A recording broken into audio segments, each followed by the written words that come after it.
waiting a while, and you've been very patient, and it will be well worth it. My friends, I want to welcome you to RAL International, from fantastic property and the new golden age of America. America's back, my friends, that's right. America really is back. We felt it before we left Capitol Hill. There's a new atmosphere, a new change. People are excited. We feel that around the country. Many of you went home and heard that from your constituents and your family and friends. Something is happening. It's very exciting. America is back. Common sense is back. Strength is back again. That's right. What's happening around the world right now is interesting as well. Our allies and our friends are encouraged again, and our adversaries are nervous. They're on notice. They see what's happening because something has changed. There's a new sheriff in town, and American strength is back, and we have been so excited for that. The country has been waiting upon it, and the reason for that is because our new president is back in the White House, the 47th president of the United States.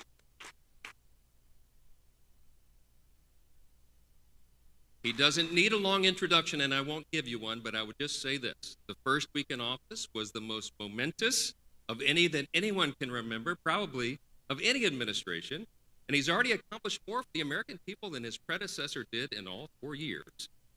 There's more of that to come. That's right. And as House Republicans and Republicans in the Senate and the House join together, we are going to bring forward the America First agenda.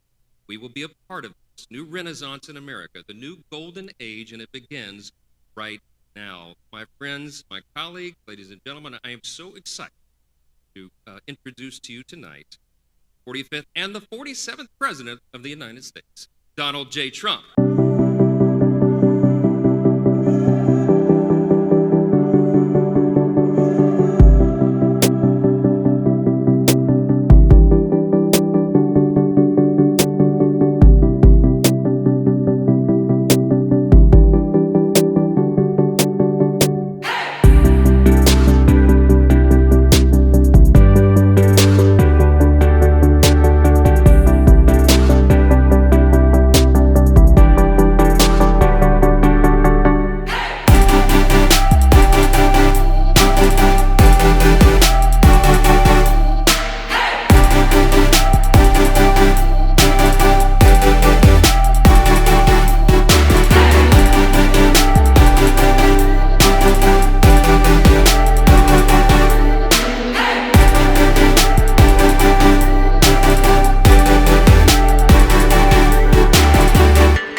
This is a very big congratulations to our re-elected House Republican majority on your largest popular vote.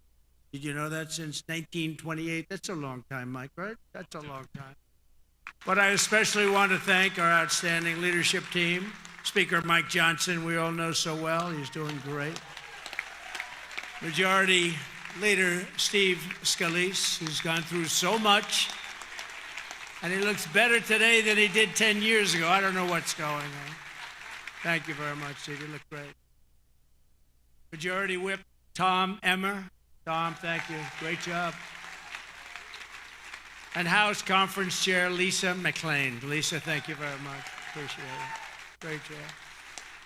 Thanks as well to all of the incredible House members and staff for your tireless work on behalf of our country, along with Congressional Institute CEO Kelly Strickland. Thank you very much. Thank you. Kelly, thank you very much.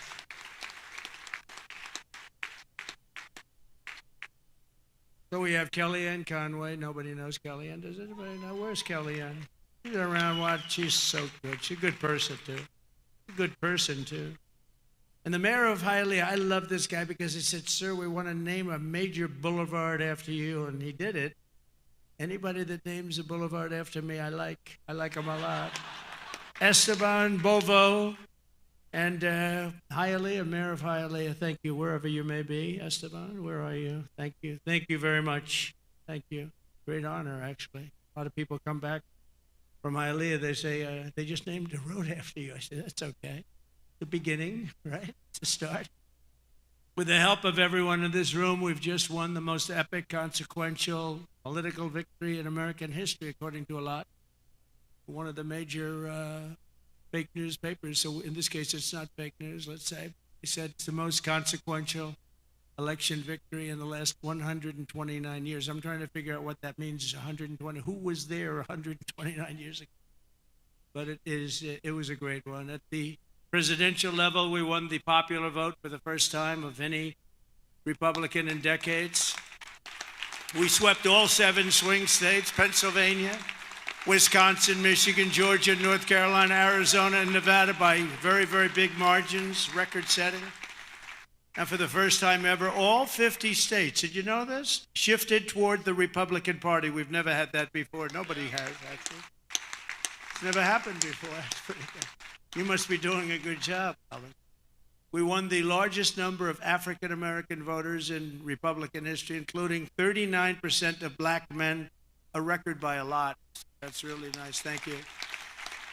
And we won more Hispanic American votes than any Republican ever. It's never won any, not even close. Look at that, Hispanic American. We made historic strides with youth, men, women, urban, suburban, and rural voters. And in a political earthquake, yeah, sit down, Julia. What the hell? We're going to be here for a little while. But in a political earthquake, we won a wave of support from labor unions, including massive numbers of auto workers, which gave us Michigan as an example. Think of that. We won Michigan easily. It's tremendous with the auto workers. And an overwhelming majority of the rank and file membership of the Teamsters. The Teamsters were great. They showed up on them. Together, we're forging a new political majority that's shattering and replacing Franklin Roosevelt's New Deal coalition, which dominated American politics for over 100 years. That's what we're doing.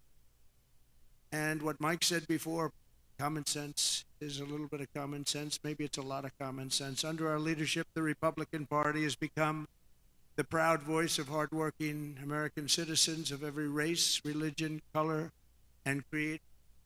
We become the party of the American dream and wealth creation for everyone, not just the rich. If we do our job over the next 21 months, not only will House Republicans be reelected and expand our majority in 2026, we will cement a national governing coalition that will preserve American freedom for generations to come. There has never been anything like what's happened in politics in the last few years. Never been anything like it. Everybody, people of religion, everybody seems to be with us. Anybody could even vote for the other side. In many cases, they don't. They get credit for it. You'll have to think about that. I've raised a lot of money for the next race that I assume I can't use for myself, but I'm not 100% sure because I think I'm not allowed to run again. I'm not sure. Am I allowed to run again, Mike? I better not get you involved in that. No, we raised a lot of money, tremendous amount, and our teletown halls are something that's very special that nobody else is able to even contemplate using. We've gotten a lot of people elected with those teletown halls. We have 25,000, 30,000 people on just in a congressional area, and they win easy. It works for Elvis, the Beatles, and it doesn't work for anyone else. But it works for, and we would have tremendous crowds on those calls, and I'll bet we got 35, 40 people like because of the town halls. But I did say to them, and I said, this is the greatest, the person that sort of has the rights to it, and he happens to be a great Republican. I said, this is the greatest invention. This thing is going to make a fortune. He said, no, it's not that good, actually, because it only works for you. He said, actually, sir, it only works for you because somebody else they're not picking up. So I'm honored to have that privilege, and I used it carefully. But we've done a lot of the teletown halls for people, and I don't think we've ever lost one. It's hard to lose one, even if you only get 5,000 or 6,000 people on a congressional race. But we've done them for states. We've done them for governors, and we've done them for senators. We did a couple countrywide. I did a couple for myself countrywide. They're absolutely amazing. And we got the message out through that and lots of other means. We even got it out through TikTok. Has anyone ever heard of TikTok? I have a little bias toward TikTok right now. So we won youth by the largest margin. No Republican. We generally don't win youth. We won by 36 points. Can you imagine that? And I think TikTok had something to do so. Pardon me if I'm became a little bit jaded TikTok, but we'll see what happens. We're going to have a lot of people bidding on it, and if we can save all that voice and all the jobs, then China won't be involved. We'll see what happens.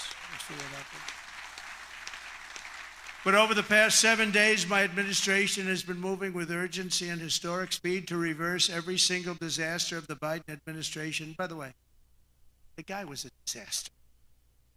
We want to be nice, and he's probably not listening right now because it's a little late, I don't want him to listen. I don't want to say it. I feel badly. I was, making the inauguration speech, and I'm saying all the bad things, and he's sitting like right here. I'm saying they were a horrible administration. They didn't know what they were doing. They were grossly incompetent. I got a guy sitting right there. It's not that easy to do, even though he didn't understand what I was saying. He really and deliver on the mandate that we've been given by the American people. In a single week, I've taken over 350 executive actions. We've signed 300, and who ever heard of that one? And as I said in my inaugural address, the American decline is over. It's over. The golden age of America has officially begun, and I think that's a good thing for us to talk about, the golden age and the American dream. I think it's a good thing because people have been talking that way for a long period of time. On day one, I directed every member of my cabinet to marshal all powers at their disposal to defeat inflation and bring down the cost of daily life, and we're going to do that. You're going to see it starting to happen when we get going with the energy. The energy is going to, brought everything up, and it's going to bring everything down. I imposed a federal hiring freeze, a federal regulation freeze, a foreign aid freeze. A foreign aid freeze, isn't that nice? We get tired of giving massive amounts of money to countries that hate us, don't we? And I created the new Department of Government Efficiency, and I think it's going to be very meaningful. I terminated the ridiculous and incredibly wasteful Green New Scam, one of the great scams in history. Actually, isn't it 12 years up? They gave us 12 years to live. We passed it, right? We're still around. The person that really came up with it is a person that never even took a course on the environment. He was a poor student, a good student, didn't understand a lot. She came up with this idea, and everybody all of a sudden started going. And then mainstream, important Democrat leaders were starting, they got sucked into it. And we've spent trillions of dollars on throwing it out the window. You could throw it out the window, you would have been better off. I withdrew from the one-sided Paris Climate Accord, and I canceled. It was so one-sided, we had obligations, but Russia didn't, China didn't, other countries didn't. We paid everything. We're going to lose $1 trillion over a short period of time on that. We had to do everything. They didn't have to do anything. Ridiculous. And I canceled the insane and very costly electric vehicle mandate. So you can buy a car of your choice. If you like gasoline, go have it. And if you like hybrids are doing well. You can have, or you can buy an electric car. We like everything, but you have to have a right to buy everything. I withdrew from the World Health Organization, where we paid $500 million a year, and China paid just $39 million a year despite a much larger population. How about that? So we're paying $500 million a year. China's paying $39 million a year. They have 1.4 billion people. We have, nobody knows what we have. So many people came across the border. Nobody has any idea. I used to say like 325. We really don't know, but we're going to know soon. We're going to know. And I tell you, our people are doing a fun. Tom Holman and his staff are doing an incredible job getting the bad ones out.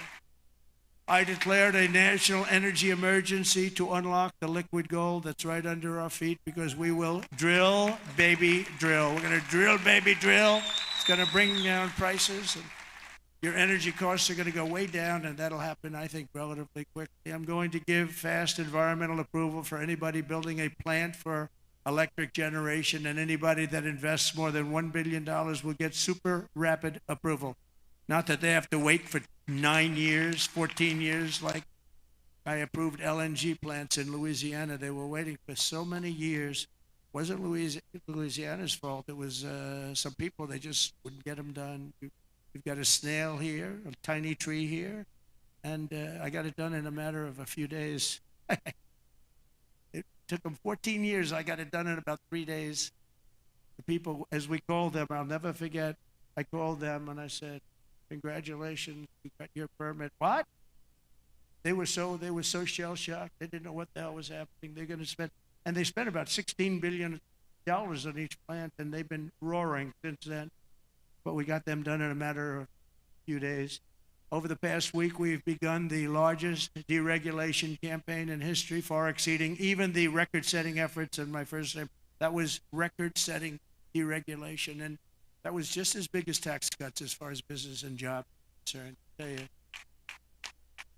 I actually asked, it's interesting because I actually asked some of the biggest businessmen in the country. I said, ask you, if you had the choice between the big tax cuts, we cut it from 40% to 21%. We're going to cut it, but we cut it down to 20. Everybody said that would be impossible. The people on the stage helped us with that a lot. But I said, if you had your choice of that or the big deregulation cuts, what would you take? These are the guys that run the big companies, the big oil companies, the big companies of every kind. I said, would you take the big tax cut or the big cut in regulations? And I've never had anybody said that. Like, they took the regulation cut. I'll bet I asked that question 100 times to 100 of the big people. They always said, sir, we'll take the regulation. You opened us up. You let us create all these jobs that we've all seen happen. It was even bigger than the big tax cut. I also signed an order to end the weaponization of our government against the American people and investigate all abuses of power. And I stopped government censorship once and for all, and we brought back free speech to America. That's just what happened. We brought it back. Because we didn't have free speech. I mean, I was investigated more than any human being in history. Alphonse Capone was a baby. Now, this was a serious killer, Scarface. You've all heard of Scarface. He had a scar for a reason. He didn't play games, but he was Scarface. Of course, nobody ever called him Scarface to his face. They said, Al, you look great today. I had a scar that was like 2 inches thick that ran from here to here. And they say, Al, you look fantastic. But Scarface was not investigated as much as your president was investigated. And it turned out to be a positive thing for me. Can you believe it? It turned out to be, we got a lot of votes. I think we got a lot of votes because they saw it was weaponization. It was a fight against a political opponent. I ordered the end to all of the lawless diversity, equity, and inclusion nonsense policies across the government and all across the private sector and the military. We got it. We're getting it out, and we've gotten it out pretty much. We did that in 1 week. Wasn't easy, but everybody wanted. People that were strongly in favor of it, I thought, called me and said, thank God rid of that. It was so bad we hated it. We abolished 60 years of prejudice and hatred with the signing of one order, all approved by the Supreme Court of the United States. Big thing, and the United States has become a meritocracy again. We are a country that's based now on merit for success. Merit. If you're good at what you do, you're going to go places. I made it and who would have thought that was going to happen? We didn't even talk about that one. That one was going to be tough to get. And so we are now, if you do a meritorious job, if you do something where you're just outstanding, you advance.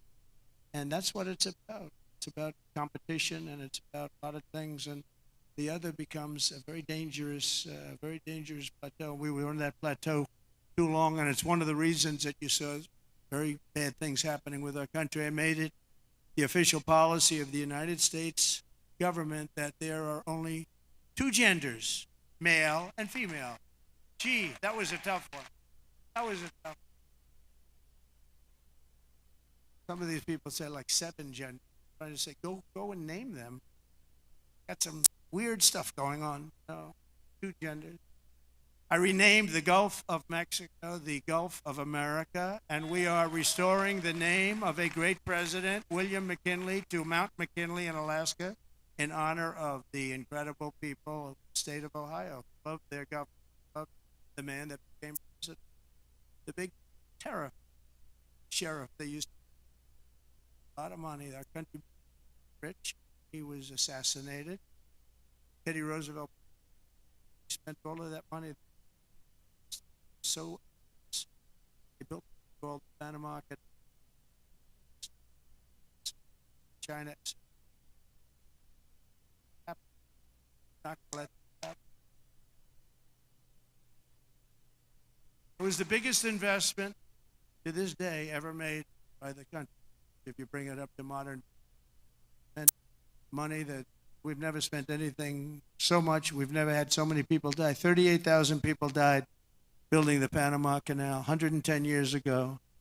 And they gave it away for $1. It's also one of the most profitable things ever built. You know, these ships are lined up back to Florida, trying to get through. We're not gonna let that happen. Wasn't the deal. We didn't give it to China. We gave it to Panama, sort of, I guess. But they haven't behaved properly. Perhaps most importantly, I declared a national emergency to stop the invasion of our southern border. We're going to stop that invasion. We've already done it. And today in Tijuana, you probably saw I got a call from Tom Homan and some of the people. They said, "Sir, it's unbelievable. There is nobody. You have this huge area. It's a gathering area. It's always been packed with these people. What they did to our country is so unbelievable. That they could do this to our country is so horrible." But he said, "There's nobody there." And then they actually put it on television. I got to see it. And there was literally not one person, this vast, where people stay there all day long and they just walk right into our country. They just unchecked, no way, no check-in for IDs like voter ID. They don't want voter ID because they want to cheat. They wanted these people to come in because they want to cheat too. But who could allow this to happen? But there wasn't one person standing in this massive an area that's like 5 football fields that was packed for years under these horrible people that wanted to kill our country. We halted all illegal entry. We have successfully ended catch and release, and we're deporting 100% of all new trespassers apprehended at the border, and nobody's coming in, and nobody's coming now because they know they're not going to be able to come in. So we've really stopped something that was very, very serious. But we have to get the bad ones out. We have many murderers, many very bad people in our country that they've allowed because of a ridiculous, actually stupid, open border policy. I've also deployed troops to the border, and for the first time in history, we're locating and loading illegal aliens into military aircraft and flying them back to the places from which they came. And very importantly, America is respected again. We're respected again. Isn't that nice? You know, after years of laughing at us like we're stupid people. And as you saw yesterday, we've made it clear to every country that they will be taking back our people that we're sending out, the criminals, that the illegal aliens coming from their countries, we're taking them back, that they're going to take them back fast. And if they don't, they'll pay a very high economic price, and we're going to immediately install massive tariffs. It'll be placed on them and other sanctions, but the tariffs, I told you, most beautiful word in the dictionary. I also told you that I said that the first time and I got just absolutely decimated by the fake news, you know. I said it's the most beautiful word, And the fake news said, what about religion? What about God? What about love? So now I say it's the fourth most favorite word in the dictionary. It's God, love. It's all these other things, but I say number 4, but God, love, religion, tariff, fourth. Another couple of weeks, it'll be like 10. Hopefully it's going to stay in the top 10, but the fake news went after me, Tom, because I didn't say the first 3. And now that I say it, immediately say it. I'm sure they're going to find some others. Throughout the week, the heroes of ICE have been hunting down and arresting hundreds of illegal alien criminals per day, including those with charges and convictions for rape, child sexual assault, terrorism, and even murder. Many murders in the crowd, and many of these murderers have committed far more than one murder. This is not going to work out, and we're going to get them the hell out of here. And members of the savage Venezuelan prison gang known as Tren de Agua and MS-13, including 50 violent individuals who were rounded up in Aurora, Colorado, which the Venezuelan gang took over. The governor, who's a radical left governor, was petrified. He didn't know what to do. He said, no, it's not that bad. They've only taken over a couple of apartments. See, they went into the real estate business. They did it unconventionally. They did it with guns. We have to go out and borrow or use cash to buy. They just did it with guns. They took over. He said, no, it's not that bad. They only took over a couple of buildings. We're tracking down the illegal alien criminals. We're detaining them, and we are throwing them the hell out of our country. We have no apologies, and we're moving forward very fast. They're very dangerous people. They're very dangerous people, violent people. I used to say these are more violent than our criminals. In fact, the best part about them is they make our criminals look quite nice. Like, they are very violent people. We also have many violent criminals in our country, however, that did not necessarily come here illegally, but have been arrested 30 times, 35 times, 41, 42 times in a couple of cases, 25 times, 18 times. Many for murder and other heinous charges, such as pushing people into subways. As the train's coming along at 45 miles an hour, boom, you get pushed into the subway. They had it last week. Hitting them in the head with baseball bats while they're not looking, punching old ladies in the face, knocking them unconscious and stealing their purse. They even break into apartments and rape elderly women and beat up elderly men, beat them to hell. And I don't want these violent repeat offenders in our country any more than I want illegal aliens from other countries who misbehave. And I say, and this is subject to getting it approved, but if they've been arrested many, many times, they're repeat offenders by many numbers. I want them out of our country. I also will be seeking permission to do so. We're going to get approval, hopefully, to get them the hell out of our country along with others. Let them be brought to a foreign land and maintained by others for a very small fee, as opposed to be maintained in our jails for massive amounts of money, including the private prison companies. Let them be brought out of our country and let them live there for a while. Let's see how they like it. You'll see crime all over the country dry up. Essentially, that's what Venezuela and other countries are doing. They're getting rid of their criminals and putting them into the United States of America. And their crime is down by almost 80%. We're going to restore law and order in America, and we want to bring back the death penalty for these horrible people that kill people. They kill people. It's always a tough thing to say because I don't like it. Nobody likes it. But if you don't do it, we're just looking for trouble. I spent a lot of time with President Xi, and I'll never forget in my first meeting, I said, you have a drug problem. No, we have no drug. Why is that? Quick trial. What is quick trial? Quick trial is that we try the person that sells the drugs immediately, and at the end of the day, we execute that person if that person is.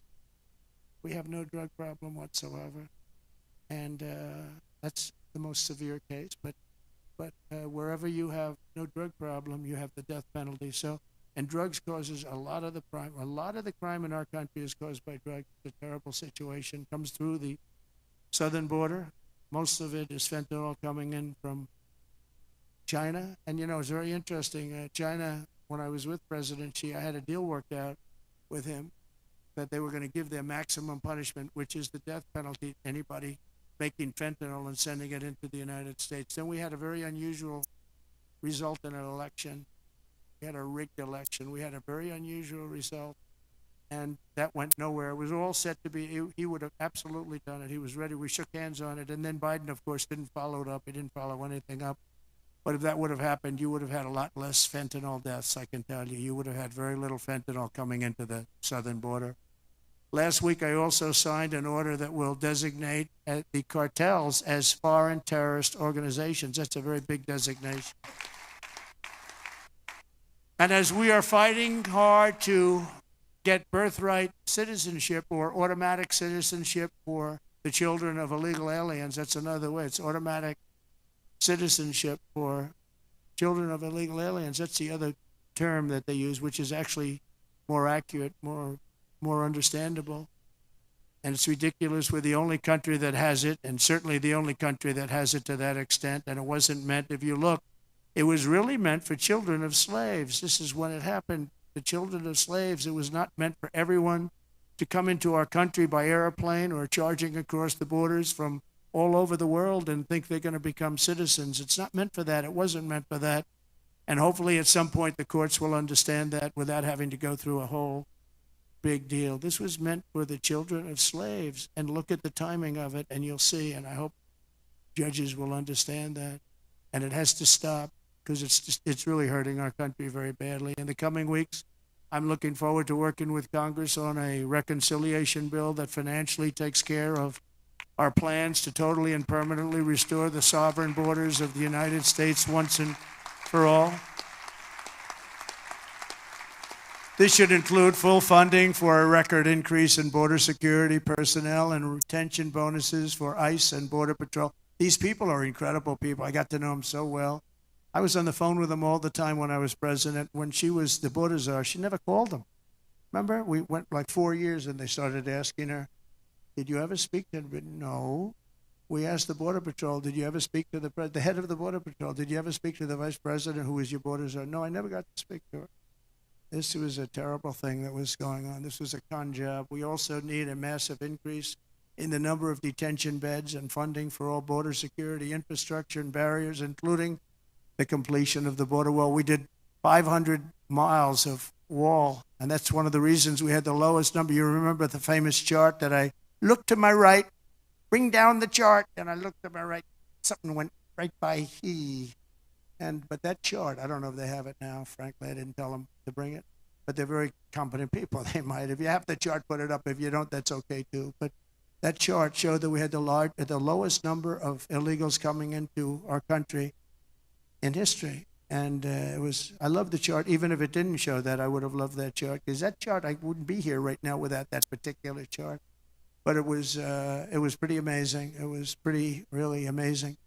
And we did a great job. We had the week I left office, we had the lowest number of illegal immigrants coming into our country that we ever had. Simultaneously, we must make a record investment in interior enforcement, including deportation flights and aircraft, as well as funding for our new task force to eradicate the presence of foreign gangs. We have some of the worst foreign gangs. It's not even believable.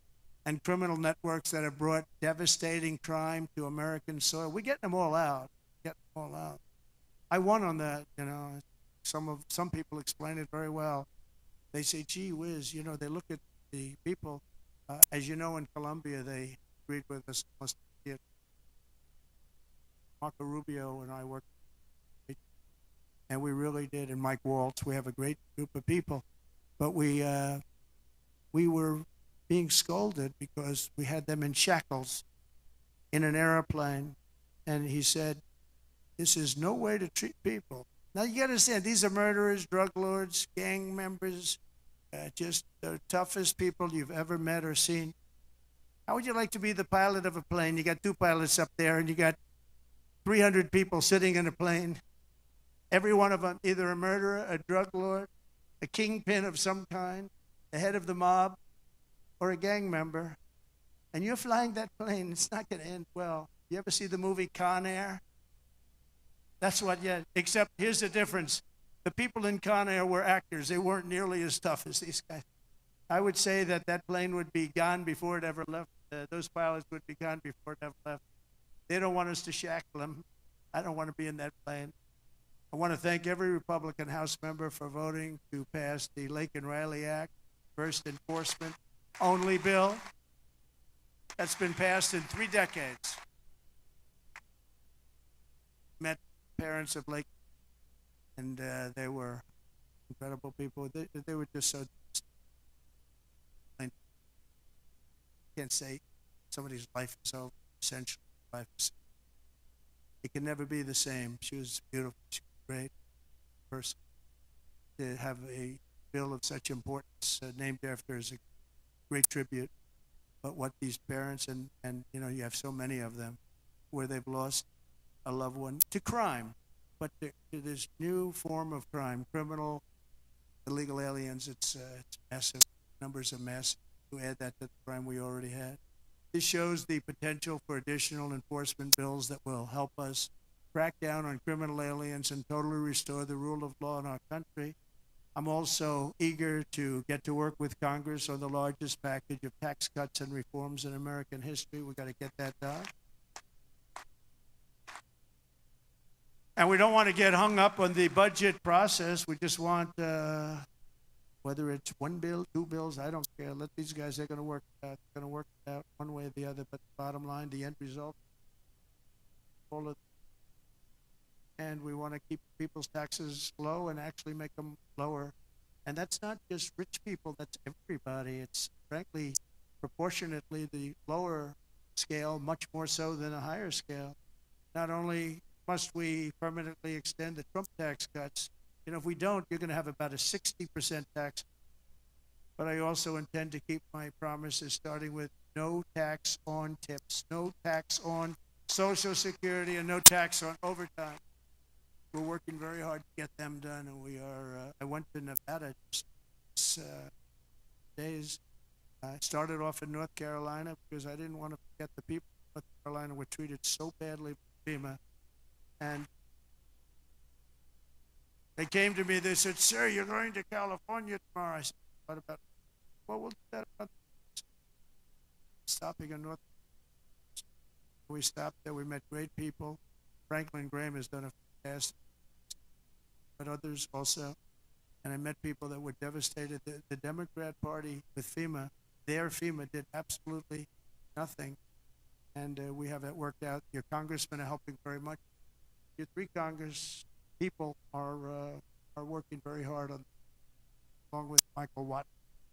And Laura wants to be involved too, Laura Trump. She's done a great. Michael and Laura have been unbelievable as the head of the RNC. They've been unbelievable. Unbelievable. You know why I picked Michael? It was in the 2016 election. We did so well, and then in 2020, we did great in North Carolina. But others, we watched pink.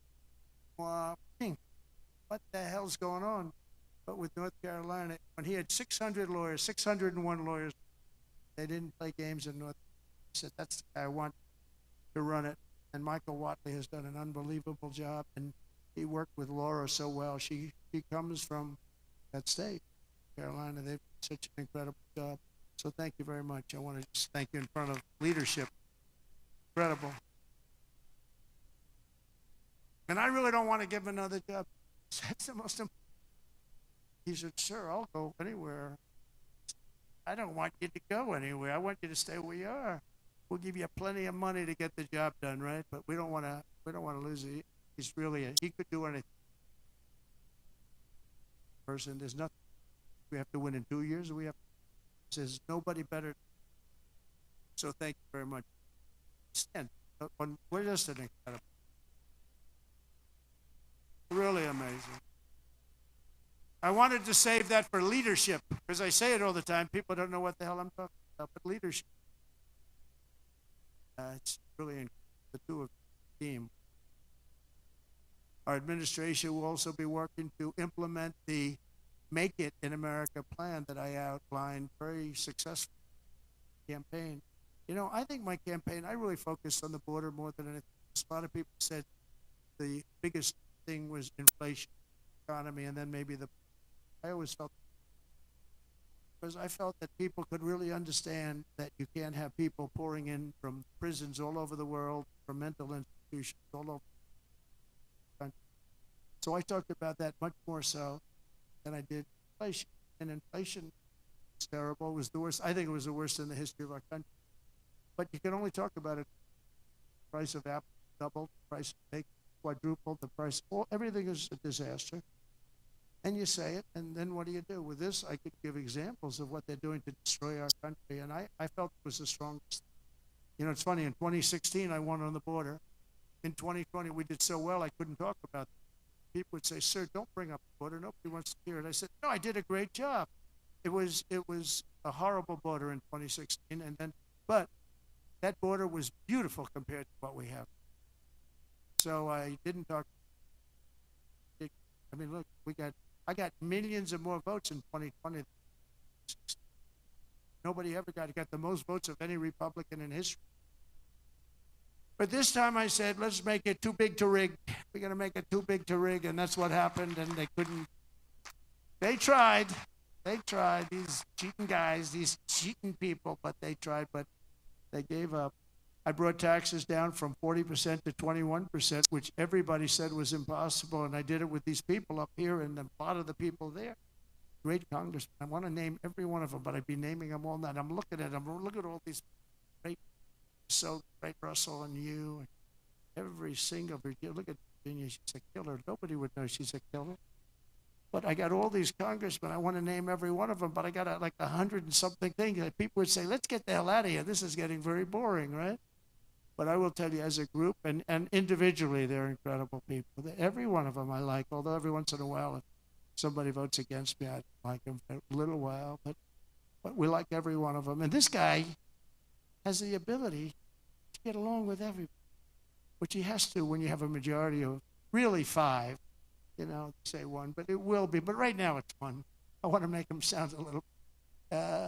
But he has an ability to get along with people, and he's very smart, very tough. But everyone likes him because he's a high-quality person, very religious person, and he's a high-quality person. You know, we have other guys here, and I know that everybody likes them, but they're like one of them, I love.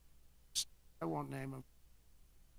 I don't know if he'd be happy or not happy, but he's very, very strong, very, very popular, but he has 36 people that won't vote for him. It's 36. That's not a lot. That's a small percentage. Tom is incredible. But Tom has a couple of people that probably have been beaten badly and beaten up. You beat up some people badly. And it's a little tougher. But he's done an unbelievable job. I've become friendly with him. I didn't really know him. And over the last year or so, I've become friendly. He's incredible. He's an incredible leader. You really are. But you have a couple of people that maybe more than one. Let me put it that way. They all love him. Your wife loves you. That I can tell you. She's got a great. Where are you? Where are you? Stand up, please. Just stand. Come on. What a great wife and family. It's true. Thank you. She is a great. Look at her. Very popular, isn't she? Huh? She's great, more than you. You're very popular. And now I'm bringing them down. I'm bringing the taxes down from 21 to 15%, but only if they make their product in America. So if they make their product in America, we're bringing it down. So if you think about it, we took it down from 40 to 15%. But again, you keep 21, but you go down to 15 if you make your product here. We are going to have so many business moving back into our country. And remember, again, the word tariff. We're going to protect our people and our businesses, and we're going to protect our country with tariffs. And you got a little indication of that yesterday with what happened. With a very strong country, Colombia is traditionally a very, very strong-willed country. If they don't make their product in America, then very simply they should have to pay a tariff, which will bring in trillions of dollars into our treasury from countries that never paid us 10 cents. We're not going to let that happen. We're not going to let them destroy our country. In the words of President McKinley, who is the tariff king, the protective system invokes the highest law of nature that a self-preservation, and that is self-preservation, there is every reason founded in justice why the American producer should in every way be favored against a foreign producer whose products compete with his. This is our natural market. We have made it. We have made it at enormous cost, capital, and exertion. And think of this. And we did that through exertion and brain and muscle and guts and stamina. We preserved it against foreign wars and domestic conflicts at great sacrifice of men and women. The foreign producer has contributed nothing to the growth or development of this country. So if you want to share with the citizens of the United States our home market, then you must pay for the privilege of doing it. In other words, you have to pay for the privilege of coming into our country, taking our jobs, taking our product, destroying our countries.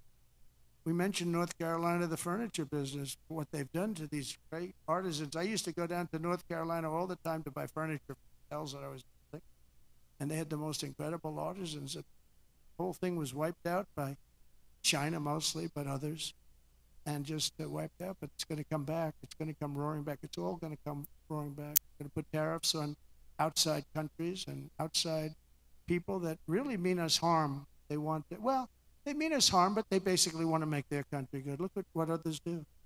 China's a tremendous tariff maker. India and Brazil and so many countries. And so we're not going to let that happen any longer, because we're going to put America first. Always put America first. That's what's going to happen. We're going to establish a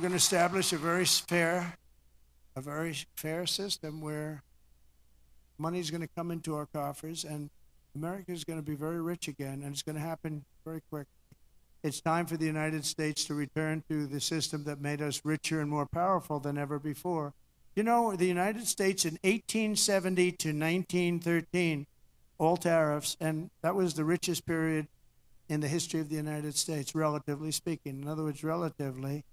And they set up the Great Tariff Commission of 1887, and this commission had one function: what to do with all the money that we took in. It was so enormous that they had no idea. It was a blue ribbon committee. It was set up 1887, and what to do with all of the money that we had. And again, Teddy Roosevelt was a beneficiary, because when McKinley was killed, he took over this vast sum of money, and he did all of those national parks and all of the other things. And I'm not knocking him, but he was given a vast amount of money, and that was all made through tariffs.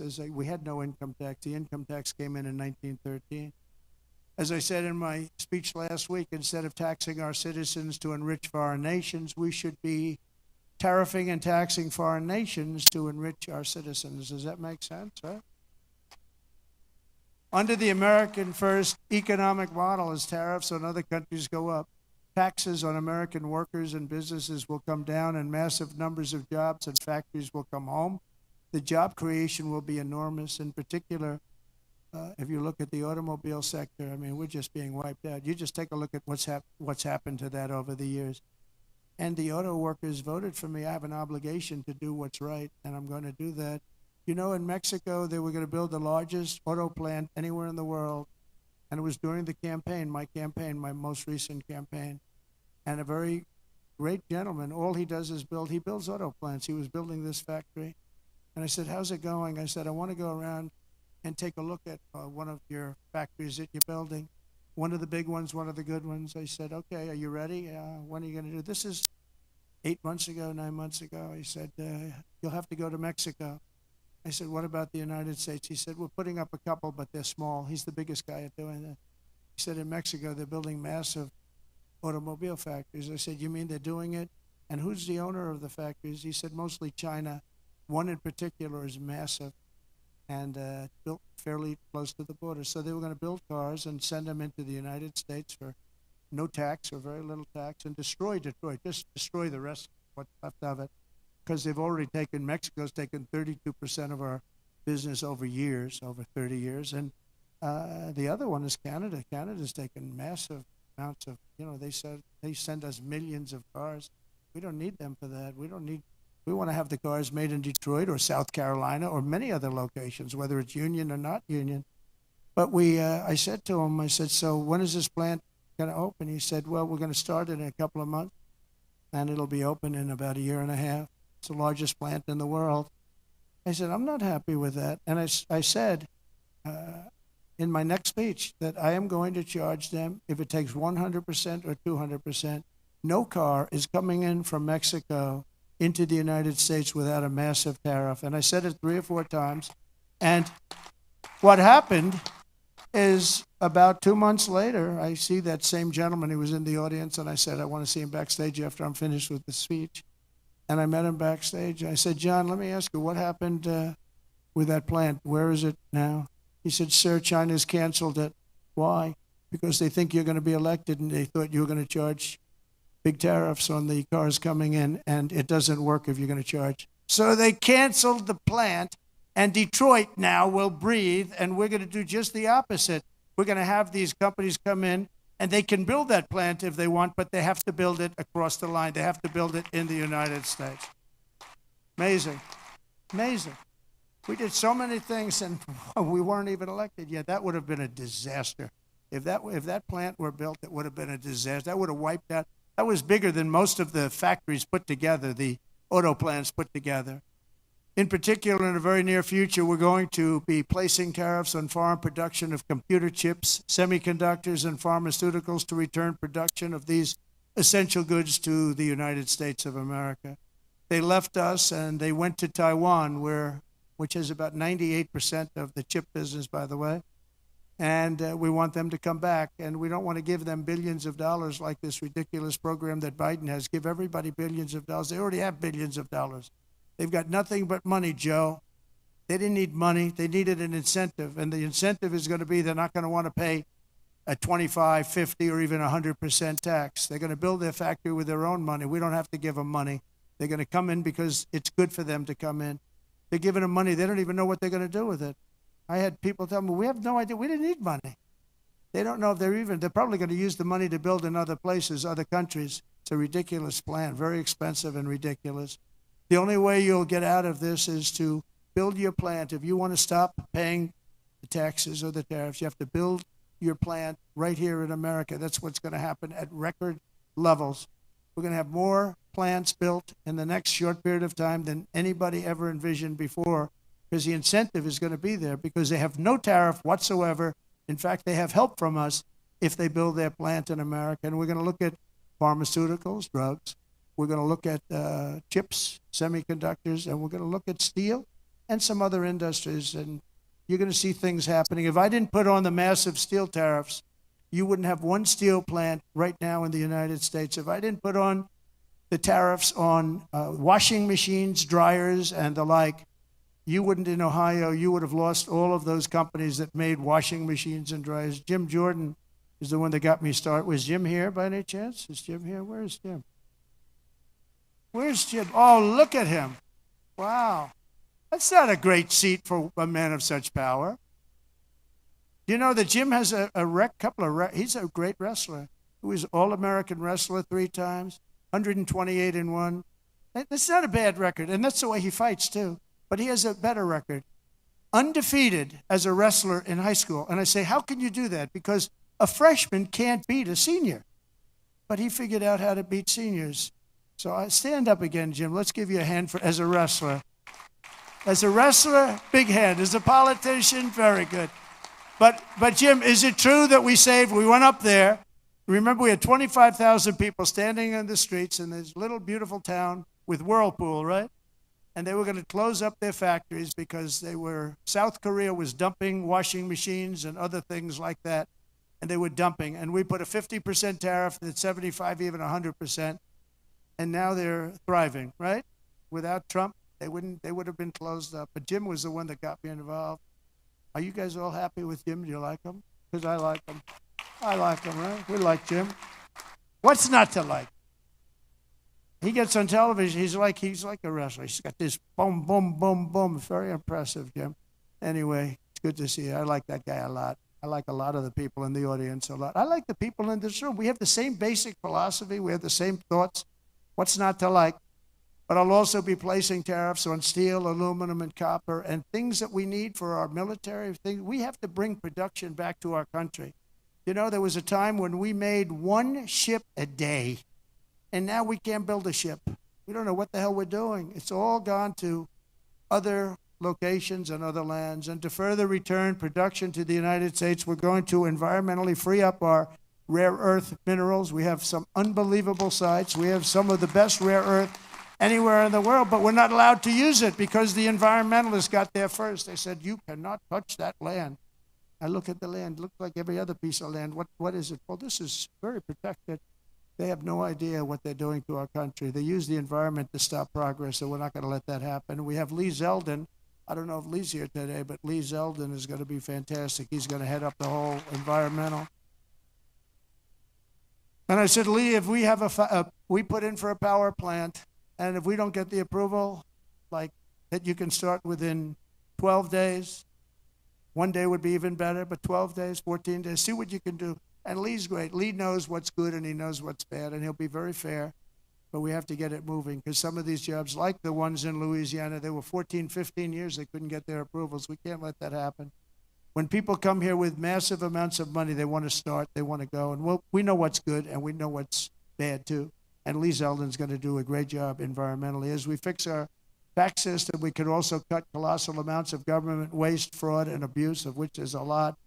But tonight, I restate my pledge from the campaign. I will not sign any bill that cuts even a single penny from Medicare or Social Security for our great seniors. We don't have to do that. We don't have to do that. We'll not touch those benefits in any way, shape, or form. I want to use that because during the campaign, they had these fake ads that Trump is going to cut Social Security. No, they're the ones that are going to cut it because the country's going to go bankrupt under them. And that's why it's going to cut, because they're not going to have a choice. Not that they're saying we're going to cut it, but our country was heading for absolute bankruptcy. Using reconciliation, I also look forward to working with you to make our energy policies permanent and making our historic deregulation efforts a fixture of U.S. law so that no future president, like they did with Anwar, I got Anwar approved. Nobody could do it, including Ronald Reagan in Alaska. It's the largest site, potentially the largest site in the world, larger than Saudi Arabia. And I got it done. Ronald Reagan couldn't get it. Nobody could get it done. They tried, but they couldn't get it done. I got it done. And the first thing they did was end Anwar in Alaska. The biggest, most powerful site, maybe anywhere in the world, that we got it done. And we're going to get it done again very quickly. Now, I think I do it with an executive order because they didn't go through Congress. I got it approved through Congress.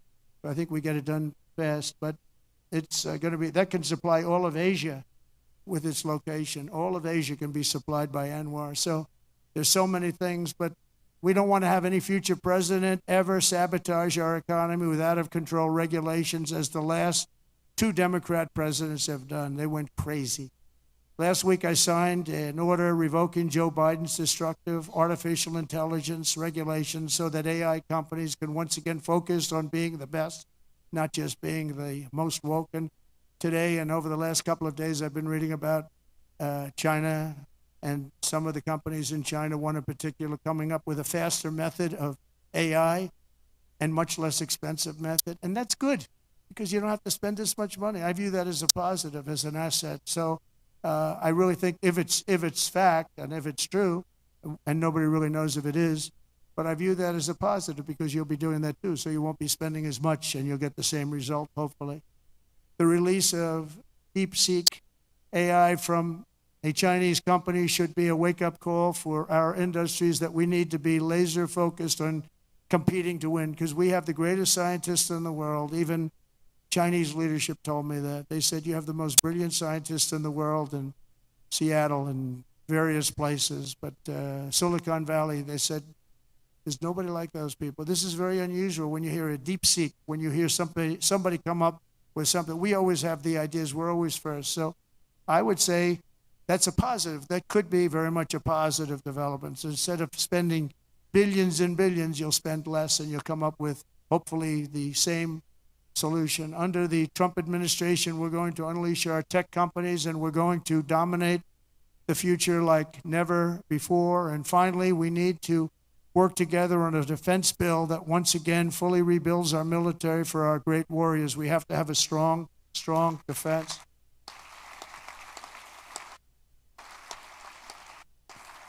And in a little while, I'll be signing 4 new executive orders. First is that I'm directing our new Secretary of Defense, Pete Hegseth, who's going to be great, by the way. Thank you for the support. Thank you very much for the support. You really did support him greatly. I think he's going to be fantastic. I know him very well. I think he's going to be fantastic. He's what we need. To immediately begin the construction of a state-of-the-art Iron Dome missile defense shield, which will be able to protect Americans. You know, we protect other countries, but we don't protect ourselves. And when Ronald Reagan wanted to do it many years ago, luckily we didn't. We didn't have the technology then. It was a concept, but we didn't. And now we have phenomenal technology. You see that with Israel. We're out of 319 rockets. They knocked down just about every one of them. So I think the United States is entitled to that. And everything will be made right here in the USA, 100%. And next, to ensure that we have the most lethal fighting force in the world, we will get transgender ideology the hell out of our military. It's going to be gone. In addition, we will stop our service members from being indoctrinated with radical left ideologies such as critical race theory. We're going to stop it. It's already been stopped. It's already been halted, totally halted. And finally, we will offer full reinstatement to any service member who was expelled from the armed forces due to the COVID vaccine mandate. And we will restore them to their former rank with full pay. And I think we're going to have a lot of people that join. And one thing I'll say, if you looked at our recruitment over the last week or so, 2 weeks, it's through the roof. You know, we were having a lot of people weren't signing. We were having a hard time recruiting people because they were looking at these people that they were supposed to be their leaders, and they weren't happy. They didn't like people that fall going upstairs. If you're going to fall, at least go downstairs from the plane. That triple fall. I use that thing in more ads. I didn't have an ad where I didn't put that in. Just a little quick 1, 2, 3. Reminded me of Joe Frazier when he went down, right? George Foreman, Joe Frazier. 3 falls in a matter of seconds. I said, can you speed it up a little bit? People are getting tired of it. No, we have now the best recruitment we've seen in a long time. There's a tremendous number of people wanting to sign up. January 20th, 2025 was a turning point in American history. Starting last week, we're ending years of incompetence, radicalism, and betrayal, and we're ushering in the most exhilarating era of reform and renewal in the 250-year history of our country.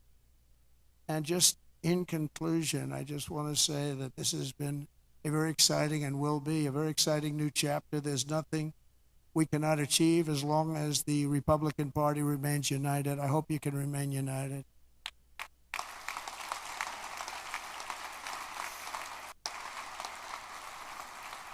And it's one thing I give the Democrats a lot of credit for because, you know, they have lousy policy. I think, frankly, half of them are totally crazy. But they do stick together. They stick together on stuff that nobody can. I mean, how can you want prisons emptied out into our country? They stick together. They stick together on everything. Impeachment hoax number 1, impeachment hoax number 2. They stick together. Although I must tell you, you gave me great support during those 2 problems, those 2 fake witch hunts, which have now turned out to be totally fake and disgusting. But you gave me tremendous support. But the Republican Party has to stick together. We just can't have people going, 1, 2, 3 votes.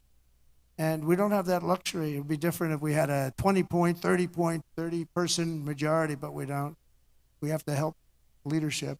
And, you can be assured that you have certain philosophies, that if you're going to have most of the people, almost all of them, voting for something, you're going to be okay. It's not going to be bad. You have to stick together. It's the one thing that I would say we don't get very high marks. Everything is so hard. Always have 2 or 3 or 5 or something, people that just don't want to do it. And you just got to do it. You just got to do it. Make life easy. Just got to do it.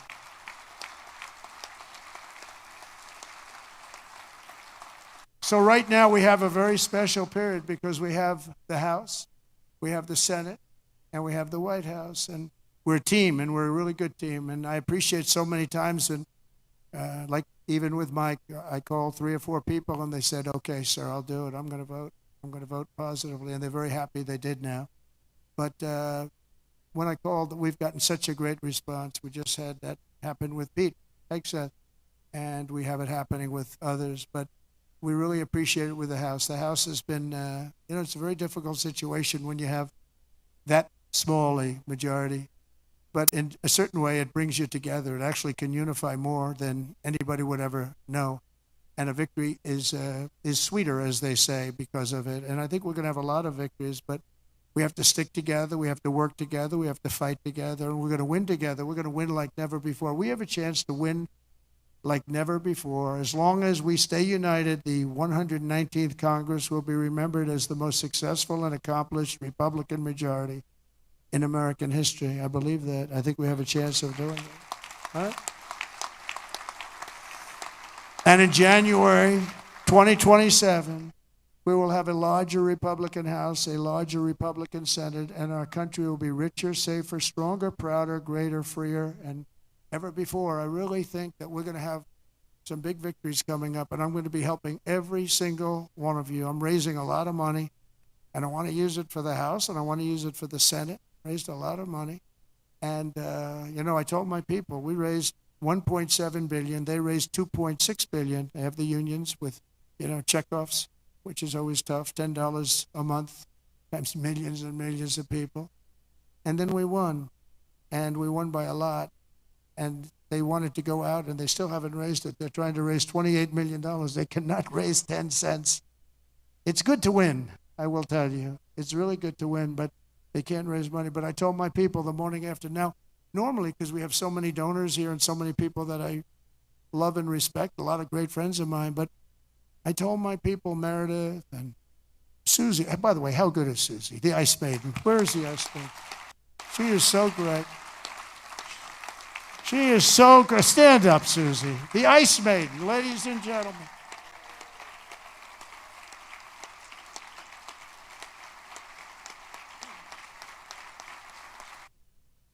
Wow, look at that. Most powerful woman in the world, they say. Most powerful woman in the world. She's made of ice. She's great. No, when I came to Florida, Florida was a Democrat state. Had a Democrat governor. They had one Democrat senator. It was largely a Democrat state. And through various reasons, I ended up with Susie running the campaign, and she was unbelievable. We won it in a landslide.